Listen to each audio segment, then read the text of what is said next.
Salam, hörmətli izləyicilər, hər vaxtınız xeyir. Bugün sertifikasiya üzrə növbəti nümunə sualların izahı ilə tanış olacağıq.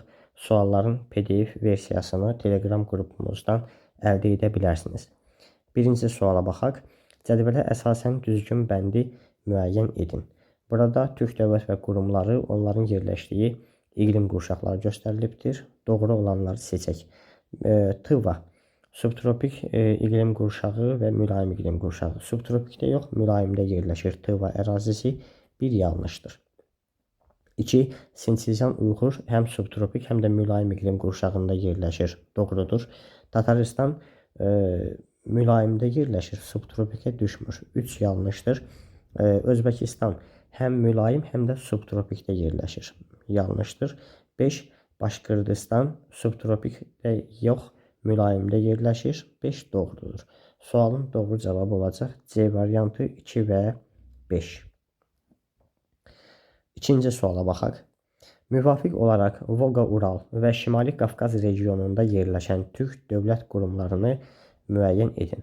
Volqa-Ural regionunda yerləşən türk dövlət və qurumlarına Tataristan, Başqırdistan və Çuvaşiya aiddir. Doğru cavabımız A, B və C ola bilər. Şimali Qafqaz regionunda yerləşənlər Kabarda-Balqaristan və Qaraçay-Çərkəz respublikalarıdır. A və B variantlarını, daha doğrusu A və C variantlarını çıxırıq, qalır B variantı. Sualın doğru cavabı B variantı olacaq. Üçüncü sual. Turanovalığı, Üstyurt platosu və Qızılqum səhrasını birləşdirən ümumi əlamət. Ən qədim qırışıqlıq vilayətidir. Xeyr, cavan ərazidə yerləşirlər. Yəni cavan platform ərazisində. Əraziləri Sibir platforması üzərində mərkəzi mövqeyi tutur. Xeyr, Sibir platformasında yerləşmirlər. Bütövlükdə mülayim kontinental iqlim tipində yerləşirlər. Mülayimin kəskin kontinental tipində yerləşirlər əslində. C variantı da yanlışdır. Qazaxıstan Respublikası ilə Sinçizyan Uyğur Dövlət Qurumunun sərhədləri daxilindədirlər. Xeyr. Sinçizyan Uyğurdan kənarda yerləşirlər. D variantı da yanlışdır. Y variantı Türk dövlətlərinin ərazisində yerləşirlər. Bu doğru cavabdır. Dördüncü suala baxaq. Uyğunluğu müəyyən edin. Doğru sütundan doğru fikirləri, yanlış sütundan isə yanlış fikirləri seçəcəyik. Birinci. Tataristan və Başqırdistanın ərazisinin bir hissəsində qarışıq meşələr təbii zonası yerləşir. Bu doğru fikirdir. 2. Türkiyə Respublikasının ərazisində sitrus meyvəçiliyinin inkişafı üçün əlverişli təbii şərait vardır. Bu da doğrudur. Türkiyə ərazisi subtropik iqlim qurşağının Aralıq dənəsi iqlim vilayətində yerləşdiyi üçün sitrus meyvəçiliyinin inkişafı üçün şərait var. 3. Çəltikçilik Tıva Türk Dövlət Qurumunun ixtisaslaşma sahəsidir. Bu yanlış fikirdir. Çəltik üçün həm istilik, həm də bol rütubət lazımdır. Tıvada isə bu yoxdur. Yanlış fikirlərdən də yanlışları seçək. Saxa-Yakutiya Türk Dövlət Qurumu bütövlükdə tundra təbii zonasında yerləşir. Xeyr, onun ərazisi həm də tayqa zonasında yerləşir. 4 yanlış fikir olduğu üçün 4'ü götürürük. 5 və 6'ya baxaq. Qaraçay-Çərkəz və Kabarda-Balqariya Şimali Qafqaz regionunda yerləşir. Doğrudur. Yanlış bənddə verildiyi üçün seçmirik. 6. Türk dövlət və qurumlarının ərazisi tropik işıqlanma qurşağında yerləşmir. Bu da doğru olduğu üçün götürmürük. Sualın doğru cavabı C variantı 1, 2 və 4-cü bəndlərdir. 5-ci sual. Türk dünyası ölkələri ərazisindən Şimal Buzlu, Hind okeanı və Atlantik okeanı hövzələrinə aid olan müvafiq çayları müəyyən edin. Şimal Buzlunu 1 ilə, Hind okeanını 2 ilə, Atlantik okeanını 3 ilə işarə edək. Şimal Buzlu okeana aid olanlar Yenisey və Lena çaylarıdır. 2 və 5. 1'ə 2 və 5 yazarıq. Daha sonra Hind okeanı hövzəsinə Dəzdə və Fərat çaylarını yaza bilərik. Türkiyə ərazisindən başlayıb Hind okeanına tökülürlər. 1 və 3 uyğun olacaq 2'yə. Qaldı Qızılırmaq və Seyhan çayları Türkiyə ərazisindən axıb Hind okeanına Atlantik okeanına tökülürlər. 4 və 6'nı da 3'ə uyğun edərik. Sualın doğru cavabı A variantıdır. 1'ə 2, 5, 2'yə 1, 3, 3'ə isə 4 və 6. Keçək 6-cı suala. Verilən xüsusiyyətlərin aid olduğu türk dövlət və ya qurumunu müəyyən edin. 3 xüsusiyyət verilib. Qazaxıstan və Qırğızistan respublikaları ilə həmsərhəddir. Ekstremal sahələri ərazisinin xeyli hissəsini əhatə edir. Türk dünyasının ən hündür və ən alçaq məntəqəsi burada yerləşir. Türk dünyasının ən hündür zirvəsi Çaqori 8611 metr, ən alçaq məntəqəsi isə Turfan çökəkliyidir, -155 metr. Hər ikisi yerləşir Çin ərazisində yerləşən Sinçijan Uyğur Muxtar vilayətində və verilən hər üç xüsusiyyət Sinçijan Uyğur ərazisi üçün uyğundur. Doğru cavab D variantı olacaq. Keçək 7-ci suala. Euler-Venn diaqramına uyğun gələn bəndləri müəyyən edin. Burada Euler-Venn diaqramına diqqət yetirək və verilən variantlarla verilmiş rəqəmləri uyğunlaşdıraq, xalqları uyğunlaşdıraq. 1-ə D uyğun verilib. D nədir? Çöl və meşə-çöl zonasında heyvandarlıq və taxılçılıq inkişaf etmişdir. Bu, Qazaxlar üçün uyğun xüsusiyyətdir. 1-ə 5-i götürmək olar. Daha sonra 2'ye baxırıq. İkinci C və Y. Ərazi daxilində Türk Dövlət Qurumu vardır. Bu Özbəkistan ola bilər. Əlbəttə ki, daha sonra Y variantı Altay dil ailəsinin Uyğur dil qoluna mənsubdur. Bu da Özbəkistan üçün uyğundur. 2'ye 1'i seçmək olar. Deməli 1'ə 5, 2'ye 1. Daha sonra ortaq cəhətə baxaraq seçdiyimiz cavabların doğru olub olmadığını yoxlaya bilərik. A variantı məskunlaşdıqları ərazi Cavan platformaya uyğun gəlir. Bəli, həm özbəklər, həm qazaxların yaşadığı ərazi Turan Cavan platformasına uyğun gəlir. A variantı doğrudur. B-yə baxaq. Əhalisi əsasən İslam dininə etiqad edir. Bu da əlbəttə ki, doğru fikirdir. 3'ə A və B. Deməli, sualın doğru cavabı 1'ə 5, 2'yə 1 oldu. Yəni, A variantı doğru cavabdır. 8-ci sual. Müvafiq olaraq Qıpçaq və Bulqar dil qruplarına aid olan xalqları müəyyən edin. Deməli, birinci Qıpçaq dil qrupuna aid olanları seçək. Qazaxlar, Qırğızlar və Qumuqlar Qıpçaq dil qrupuna aiddir. 1'ə 3, 5 və 6. Bulqar dil qrupuna Tatarlar, Başqırtlar və Karayimlər aiddir. 1, 2, 4. 2'yə 1, 2, 4. Doğru cavabımız olacaq D variantı. 9-cu suala baxaq. Euler-Venn diaqramına uyğun gələn bəndləri müəyyən edin. Qaraçay, Çərkəz və Tıva qurumları verilibdir, dövlətləri verilibdir. Onlara uyğun olan xüsusiyyətləri qruplaşdıraq. Birinci, ərazisində hündürlük qurşaqlığı aydın müşahidə olunur. Həm Qaraçay, Çərkəz, həm də Tıva ərazisi dağlıq ərazidə yerləşdiyi üçün onlarda hündürlük qurşaqlığı aydın müşahidə olunacaq. 3'ə 1 uyğundur. Yəni, hər ikisinin ortaq cəhətidir. 2. Tərkibində olduğu dövlətin 3 okeana çıxışı var.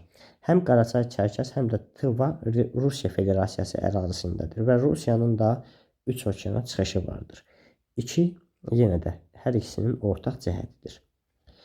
Kəskin kontinental iqlim tipi formalaşıb. Bu, Tıva üçün uyğundur. Qaraçay, Çərkəz üçün uyğun deyil. Deməli, 2'yə 3'ü uyğun götürə bilərik. Əhalisi Altay dil ailəsinin Uyğur qoluna mənsubdur. Bu da Tıva üçün xarakterik olan xüsusiyyətdir. 2'yə həm də 4 uyğun gəlir. 5-ci Qafqaz dağlarının şimal-qərbində yerləşir. Bu, Qaraçay, Çərkəzdir. Əlbəttə ki, yerli vaxtı Başqırdistandan geridir.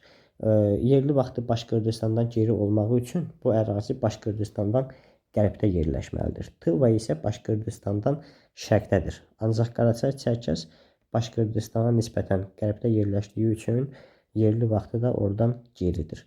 6 da 1'ə uyğun gəlir. Deməli, 1'ə 5, 6, 2'yə 3, 4, 3'ə isə 1, 2. Doğru cavab B variantıdır. Keçək 10-cu suala baxaq. Uyğunluğu müəyyən edin.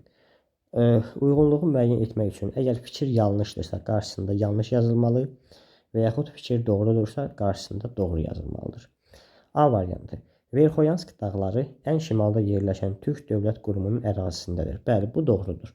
Saxa-Yakutiya ən şimalda yerləşən Türk dövlət qurumudur. Verxoyansk da onun ərazisində yerləşir. Ancaq qarşısında yanlış yazıldığı üçün A variantı uyğunsuz bənd olur. B variantı. Tıva, Altay və Qırğızistan respublikaları Altay dağlarının ətəklərində yerləşir. Bu yanlış fikirdir. Qarşısında da yanlış yazıldığı üçün uyğunluq elə B variantındadır. Digər cavabları yoxlayaq. Kopet dağ Türkmənistan və Özbəkistanın sərhədlərini təşkil edir. Türkmənistan və İran sərhədini təşkil edir. Yanlışdır. Şərqi Avropa düzənliyində yerləşən qurumların əhalisi Buddizm dininə sitayiş edir. Burada deməli Tataristan, Başqırdistan və Çuvaşiya yerləşir. Tatar və Başqırtlar İslam dininə, Çuvaşlar isə Xristian dininə etiqad edir. Yəni burada Buddizm dininə sitayiş edən qurum yoxdur. D variantı da yanlışdır. Pont və Tavr dağları Türkiyə Respublikasının ərazisində yerləşir. Doğru fikirdir. Qarşısında yanlış yazıldığı üçün uyğunsuz bənd olur. Sualın doğru cavabı B variantı olaraq qalır. 11-ci suala baxaq. Xəritə sxemə əsasən Glauber duzu, daş kömür və alunit ehtiyatları ilə fərqlənən əraziləri müvafiq olaraq müəyyən edin. Glauber duzu Xəzər dənizində Türkmənistan ərazisində çıxarılır. Deməli 1-ə 3-ə aiddir. Daha sonra daş kömür Qazaxıstan, Türkiyə, Saxa-Yakutiya ərazilərində yayılmışdır. Deməli biz 2-yə 1-i uyğun götürə bilərik. Daha sonra alunit ehtiyatları isə Azərbaycan ərazisində hasil olunur. Doğru cavabımız olacaq A variantı. 12-ci suala baxaq. Mezozoy, Paleozoy və Kaynozoy qırışıqlığında yerləşən Türk dövlət və ya qurumlarını müəyyən edin. Tıva Mezozoyda yox, daha qədim ərazidədir və həmçinin Tıvanın ərazisi Kaynozoyda yenidən fəallaşmaya məruz qalmışdır. A variantı yanlış olur. Özbəkistan Mezozoyda yox, cavan ərazidir. Qazaxıstan həmçinin Mezozoyda formalaşmamışdır. Qaraqalpaq Muxtar Respublikası da Mezozoyda formalaşan ərazi deyil. Qaldı D variantı. Saxa-Yakutiya Mezozoyda formalaşmış ərazidə yerləşir. Başqırdistan Paleozoyda formalaşmış ərazidə yerləşir. Sinsijan Uyğur isə Kaynozoy qırışıqlığında formalaşmış cavan ərazidədir. Doğru cavabımız D variantı olur. 13-cü suala baxaq. Uyğunluğu müəyyən edin. Doğru sütundan doğru fikirləri, yanlış sütundan yanlış fikirləri seçək. 1-ci. Türkiyənin daxili suları İki okean və daxili axarsız hövzəyə aiddir. Bu doğrudur. Türkiyənin ərazisində başlayan çaylar Atlantik və Hind okeanlarına və Xəzər dənizinə tökülür, yəni daxili axarsız hövzəyə aiddirlər. 1-i götürərik. 2. Azərbaycan ərazisindən kənara səth axını yoxdur. Əlbəttə ki, yoxdur. 2 doğru fikirdir. Tarim çayının mənsəbi Avrasiyanın ən böyük daxili axarsız hövzəsinə aiddir. Avrasiyanın ən böyük daxili axarsız hövzəsi Xəzər dənizidir. Tarim çayı isə Xəzər dənizinə tökülmür. Bu yanlışdır. 4. Qazaxıstanın daxili suları yalnız daxili axarsız hövzəyə aiddir. Bu yanlışdır. Çünki Qazaxıstan ərazisindən başlayan bəzi çaylar Ob çayına qoşularaq Şimal Buzlu okeanına tökülür. 4 yanlış bənd olduğu üçün götürürük. 5. Aral gölü Qaraqalpaqistan Türk qurumunun Qazaxıstan və Özbəkistan respublikalarının ərazisində yerləşir. Doğru fikirdir. Yanlış bənddə verildiyi üçün götürə bilmərik. 6. Yenisey çayının stoplayıcı hövzəsinə Baykal ətrafı ərazilər daxildir. Bu da doğru bənd olduğu üçün götürə bilmərik. Doğru cavabımız 1, 2 və 4 C variantıdır. 14-cü suala baxaq. Xəritə sxemə əsasən Atrik, Qızılırmaq və Lena çaylarının yerləşdiyi Türk dövlət və qurumlarını müvafiq olaraq müəyyən edin. Atrik çayı Türkmənistan ərazisində Xəzər dənizinə tökülür. Yəni 1-ə 3 aiddir. Daha sonra Qızılırmaq çayı Türkiyə ərazisindən Qara dənizə tökülür. Atlantik okeanı hövzəsinə aiddir. 2-yə 1 aiddir. Lena çayı isə Saxa-Yakutiya ərazisindən Şimal Buzlu okeana tökülür. Bu da aid olacaq 4-ə. 3-ə 4. Doğru cavabımız A variantıdır. Sualların izahı bu qədər. Sağ olun. Diqqətiniz üçün hər birinizə təşəkkür edirəm. Növbəti dərslərimizdə görüşmək ümidi ilə.